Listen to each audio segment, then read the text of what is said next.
Hello everyone, I am Shubham. Welcome to my channel brings brain.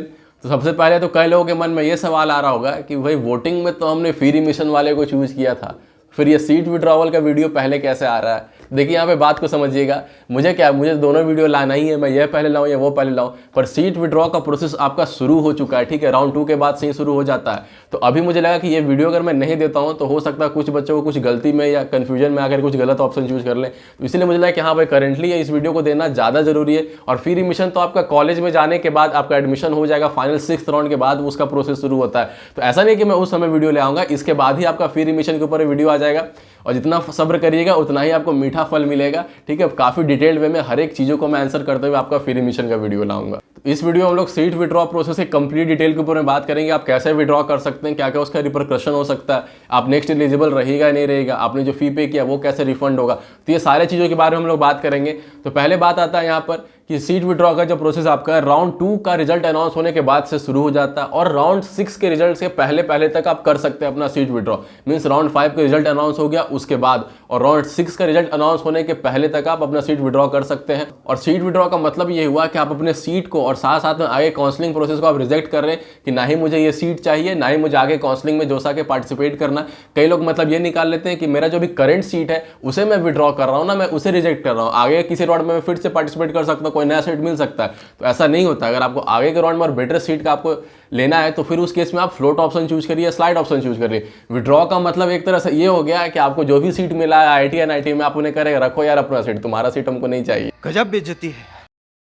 तो withdraw option आप अगर choose करते हैं तो इस साल के लिए आप जोसा काउंसलिंग के किसी भी आगे के राउंड में पार्टिसिपेट नहीं कर सकते हैं, और ये सीट तो जाएगा ही जाएगा, ऑब्वियस बात है। हाँ, सीसैब में आप पार्टिसिपेट कर सकते हैं, पर सीसैब आप जान रहे होंगे एनआईटी, ट्रिपल आईटीज और जीएफटीआईज के लिए होता है, आईटीज के लिए आपका नहीं होता है। अब बात आता है कि मैं सीट विड्रॉ करूंगा अपना कैसे। देखिए आपके विंडो पे आप जब लॉगिन करते हैं आपको वहीं पे ऑप्शन दिखेगा सीट विड्रॉ का, आप उस पर क्लिक करिएगा। आपका जो भी रजिस्टर्ड मोबाइल नंबर होगा उस पर आपका ओटीपी जाएगा, आप ओटीपी डालिएगा, फाइनल सबमिट करिएगा, तो फिर खत्म, bye bye, tata, goodbye, गया। जो था वो यहीं तक था।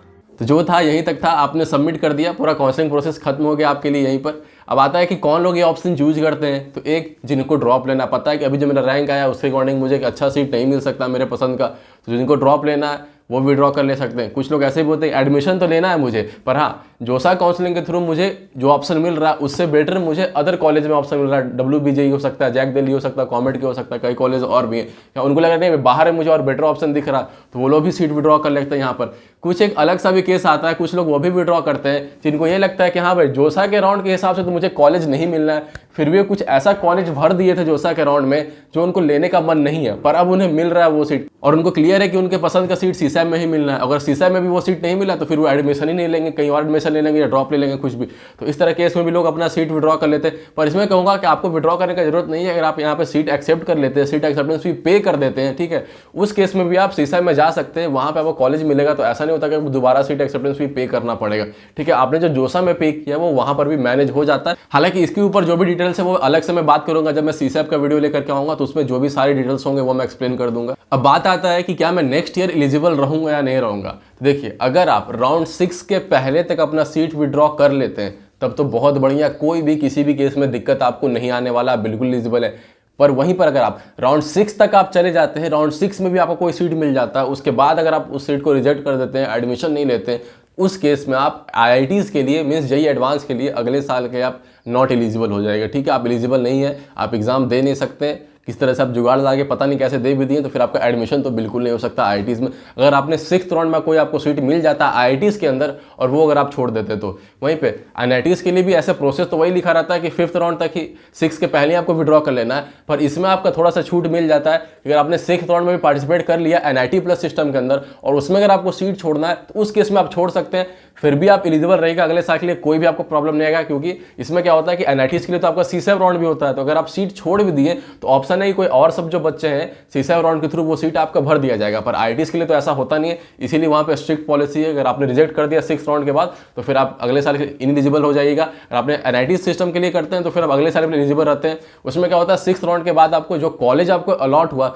उस कॉलेज को रिपोर्ट करके आपको अपना सीट विड्रॉ करना पड़ता है, उस तरह से आपका विड्रॉ हो जाता है 6th राउंड के बाद भी। और विड्रॉ करने के अलावा आप ये भी कर सकते हैं कि जो भी लास्ट राउंड में आपको सीट मिला था उसको आप फ्लोट में डाल करके आप सीसा राउंड में चले जाइए। जोसा के 6th राउंड को भी फ्लोट करने का ऑप्शन मिलता है, पर वही बताए जो कॉलेज आपको अलॉट होगा वही ये सब प्रोसेस करेगा, उसी को आपको रिपोर्ट करके बताना पड़ेगा कि आपको क्या करना है।